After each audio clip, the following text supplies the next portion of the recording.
Kalau kita ada menganggap diri kita wali, itu berarti kita sedang digoda oleh setan. Setelah Ramadan selesai ini, setan membuat strategi-strategi yang lebih canggih, ibarat rudal yang lebih canggih lagi.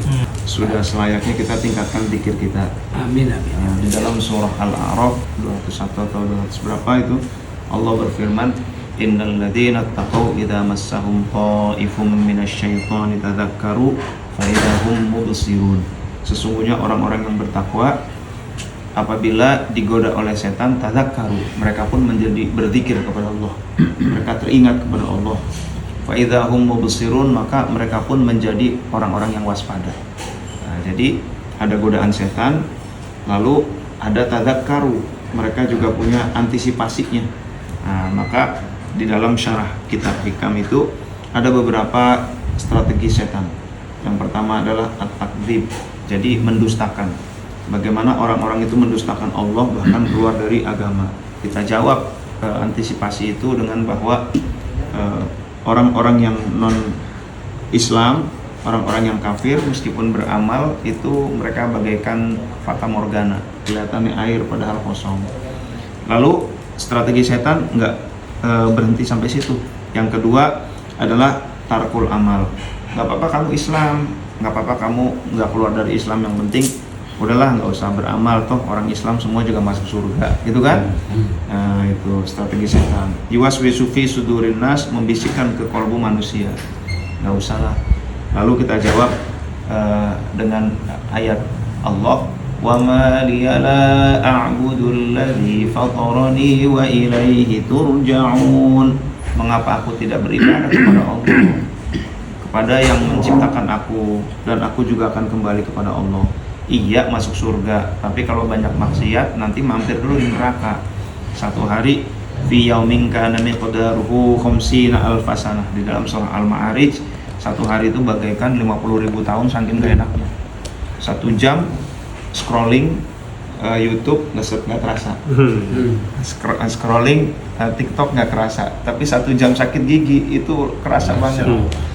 Apalagi di akhirat nanti di neraka, 1 hari saking gua enaknya, enggak enak gitu ya, itu 1 hari bagaikan 50.000 tahun saking gak enaknya. Nah itu ya Allah, itu luar biasa.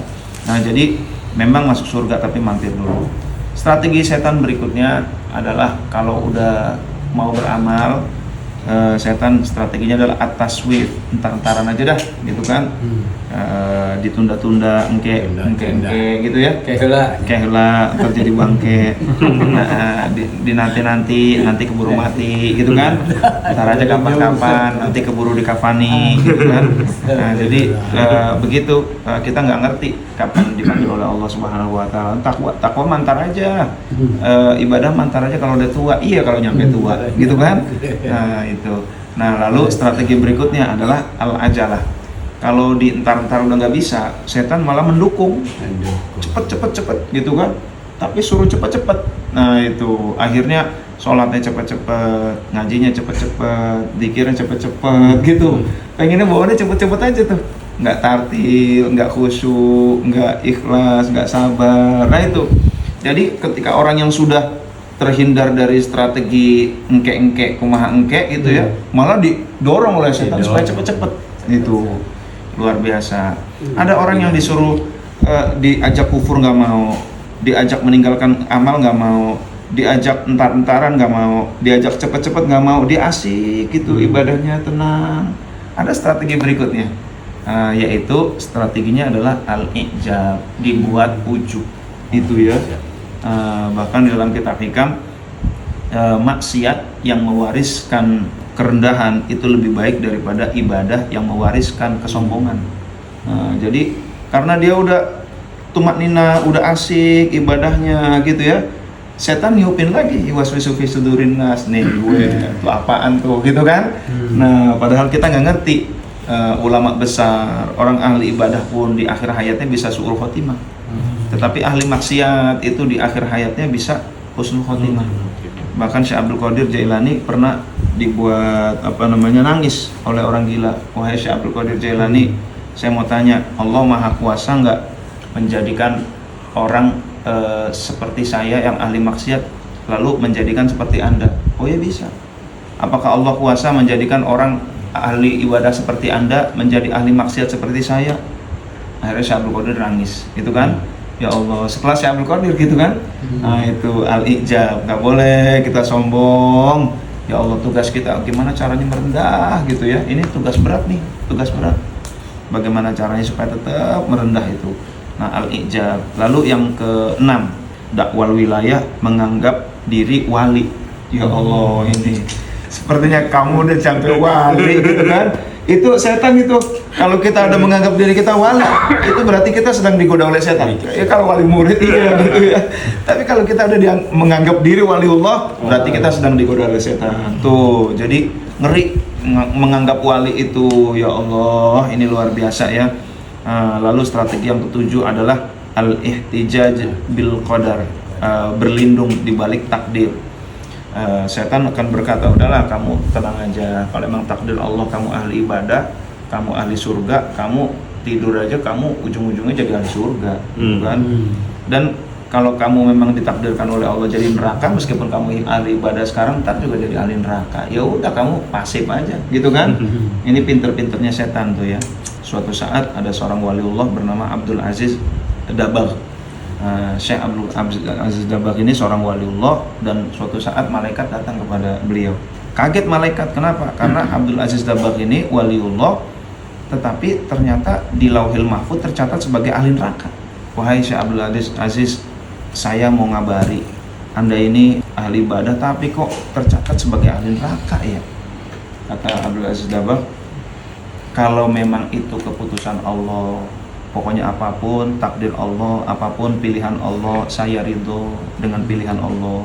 Nggak apa-apa, aku mencintai Allah. Kalau keputusan Allah, aku neraka, nggak apa-apa. Yang penting aku mencintai Allah, gitu kan? Aku ridho kepada Allah. Malaikat balik lagi, ya Allah, itu yang ahli neraka ternyata ridho dengan keputusan Engkau ya Allah. Kalau gitu ganti jadi ahli surga.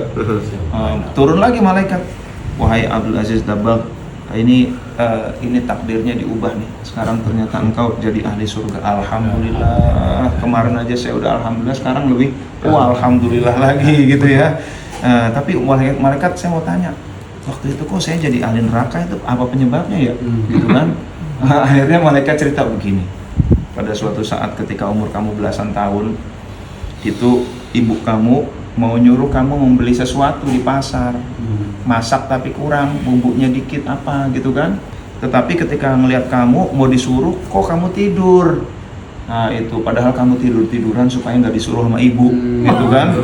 Nah itu akhirnya bangunin kamu nggak bangun juga. Akhirnya ibunya berangkat sendiri. Ibu sakit hati juga saat itu. Aduh, ini lagi diperlukan, dia tidur gitu kan.